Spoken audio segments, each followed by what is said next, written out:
روزی جوانی به محضر شیخی وارد شد.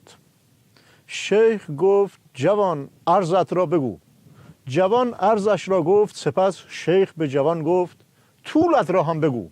جوان طولش را نیز بگفت و بدین ترتیب شیخ مساحت جوان را اندازه گرفت. ناکس گرفتی برو تو همه شیطونه میگه همچی بزنم که عرضش از طولش بیشتر بشه. اتفاقا در شما دکتر از شما تعریف میکردم. میخواستم خدمت بینندگان عزیز برنامه بگم که عرایض بزن بهادر از چه مساحت ارزنده برخورداره. نگاه کن ناکس، من بسیجیم نه تو عضما که با یه جمله کشکی میخوای خرم کنی. همین الان دم خروست زد بیرون به چه هوا که تو عمرن نمیخوای من تعریف کنی. وگرنه وقتی که خاک اندازم دسته داره ابر استراتژیست نظامو نباید یه دکتر کوچولو بذاری جلوی اسمش. اون که مفروض آقای دکتر، مناقب و فواید شما رو اگه بخوام توضیح بدم که فقط دکترش نیست، اقیانوس علم و حلم، دارنده گواهینامه پایه که بین‌المللی، آچار فرانسه پیچای زنگ زده نظام، کسی که 150 کیلو رو 2 ساعت بدون دوپینگ میزنه، هر کی هم میخواد بیاد آزمایش بکنه. راستی آقای دکتر کماکان 150 کیلو رو میزنه یا کمتر شده بعد از این همه سال؟ 150 کیلو رو اگه نزنم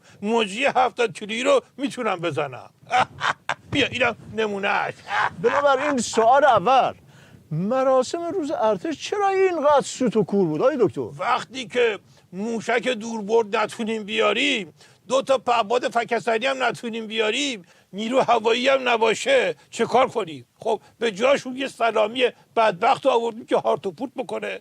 قرار بود خط و نشون بکشه، چش تو ابرو کشید. حالا نمیشد یه سردار با شعور میوردیم؟ تو بگرد تو سپاه سردار با شعور پیدا کن، من خودم میشم پهپاد برات پرواز میکنم. ناکس خط و خط در آوردن یه بدبختی، سپردنش دست این مشنگا برای پیش بردنش یه بدبختی بزرگتر. معلوم نیست تهش چی در بیاد. مرحوم ابوی همیشه میفرمودن بزن بهادر. عرض میکردم بله، میفرمودن که فیله داشت فرار میکرد. پرسیدن چی شده؟ گفت دستور دادن گردن هر چیز زرافه است رو بزنم. گفتم آخه تو که زرافه نیستی، فیلی. گفت ولی این مأموریت رو به الاغ ابلاغ کردن. روشن شد یا با هم از جنگل در بریم؟ باشه، رو به دشمن چیزی نداشتیم رو کنیم، ولی چرا مسئولین نظام فک همدیگه رو آوردن پایین؟ آره عین گوشی هندزفری شدن. سر صدا و داد و بیداد تو گوش خودمونه، به بیرون که میرسه وزوز مگس هم نیست. آقای دکتر شما مثبتشو ببینین، اینطوری که همدیگه رو میزنن ببینین با دشمن دیگه چه کار میکنن. آره به خاطر همینم وزارت دفاع کشورهای بزرگ جهان اطلاعیه دادن، از نظام رسما عذرخواهی کردن. آقای دکتر شوخی میکنی؟ معلومه که شوخی میکنم، ولی خودت سر شوخی رو باز کردی. روشن شد یا اطلاعیه بدم برات؟ آقای دکتر از شوخی گذشته جریان چی بود؟ هیچی، محکم بشی که سر پیچ استراتژی پرت نشی بیرون تا برات بگم. اولش روحانی هرچی از دهنش در اومد ریخت رو هیکل سپاه.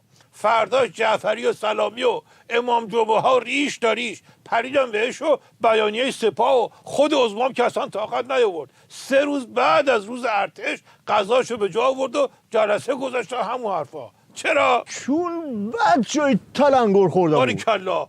بعدش هم که دنده عقب جهانگیری رو ولی داشت. الحمدلله ختم به خیر شد. دوباره جلسه سران 3 قوه برگزار شد و تبریک و اینها به خاطر وحدت. ولی هنوز از همون مجلس در نیامده بیرون، جفت لگد تو شکم هم دیگه. کسی که وسط بزن بخواد افه وحدت بگیره آخرش همینطوری میشه. توی نظام فهمیدم، ولی با مردم که ناجورتر بود دیگه ختم به خیر نمیشه. آره سر کتک زدن اون دسته گلی که نیرو انتظامی به آب داد دیگه. بله این آرشه ویولون هی رفتیم اومدیم. نیروی انتظامی که کتک میزنه دیگه چرا بعدش میره تو کار غلط کردن؟ خب دیدیم که سنبه پرزوره. حالیت هست اگه یه جرقه‌ای بزنه تا زیر ردای عضبا رو میسوزونه یا نه؟ خب باشه، پس چرا بعدش دوباره هر ریختن از علم الهدا تا صادق ریزه به دفاع نیروی انتظامی؟ خب یه روز گذشت دیدیم که ای دل غافل، اینطوری که خطری تره.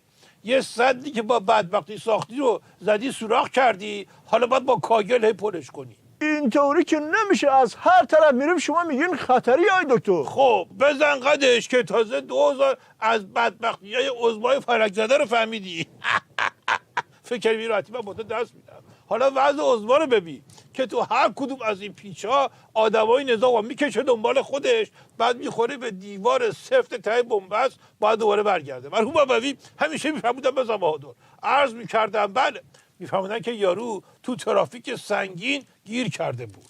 خلاصه این طرف اون طرف چیکار کنیم؟ انداختش که توی جاده فرعی و از اون طرف رفت، همینجوری اینور اونور ماشینا به خیال این که این وارده انداختن پشتش، اینم گازو گرفته بود و داشت میرفت. یکم این طرف اون طرف پیچید، آخرش خورد به بنبست. دید خیلی سس، این ماشین پشت سرش هست. خونسرد ماشین رو تو کوچه پارک کرد و نشست تو ماشین. تا نیم ساعت که ماشینا داشتن سر تنبیه کردن، جای آباد برای فک و فامیلش باقی نذاشتن. عجب شباهت دردناکی با وضعیت مقام عظما داره. برم سر یه جای ناآباد دیگه. این برجام چی میشه آخرش؟ الان تو نظام قاطعانه صحبت از گزینه‌های روی میز میکنن، ولی هر کسی میدونه که چیزی نداریم بذاریم روی میز. آی دکتر، اون 4 تا بسیجی بشنگم که نمیدونستن چیزی نداریم بذاریم رو میز، که الان تو بهشون گفتی که همه این شلوغ بازی‌های گزینه‌های رو میز واسه این بود که حواسا از اون گزینه زیر میز پرت بشه، که اونم تو نذاشتی پیش بره. داستان خیلی روی میز ادعا، زیر میز واسه به دست آوردن دلشون دعا.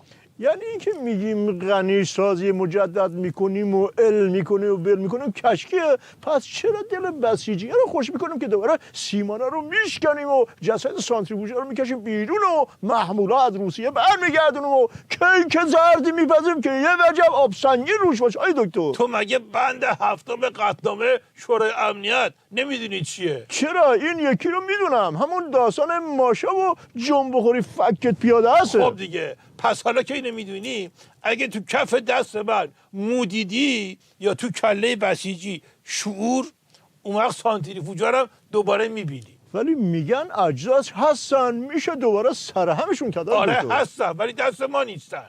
مشنگه زنگ زد به رفیقش که بیا نهار آبدو خیار داریم. طرف هم خوشحال گفت باشه همین الان میام. مشنگه گفتش که فقط سر راست که بیای لطفا یه چند تا خیار با نعنا و ماست بگیر، نونم که بخر لطفا، گردو هم بی زحمت یادت نره، ولی آب لازم نیست، آب داریم اینجا. روشن شد یا بذارم تا آبدو خیاره یه کمی هم بخوره برای. آیا دکتر، بعد از سالیان ابر استراتژیست که بگه نظام آبدو خیاریه، دیگه از اون بسیجی هیچی نفهم چه انتظاری داری؟ من بعد از سالیان نگفتم، آخه من از اولش که گفتم تشبیه بود که تو کردی. آبدو خیار خیلی هم خوبه، خونه که دیگر جلا میده.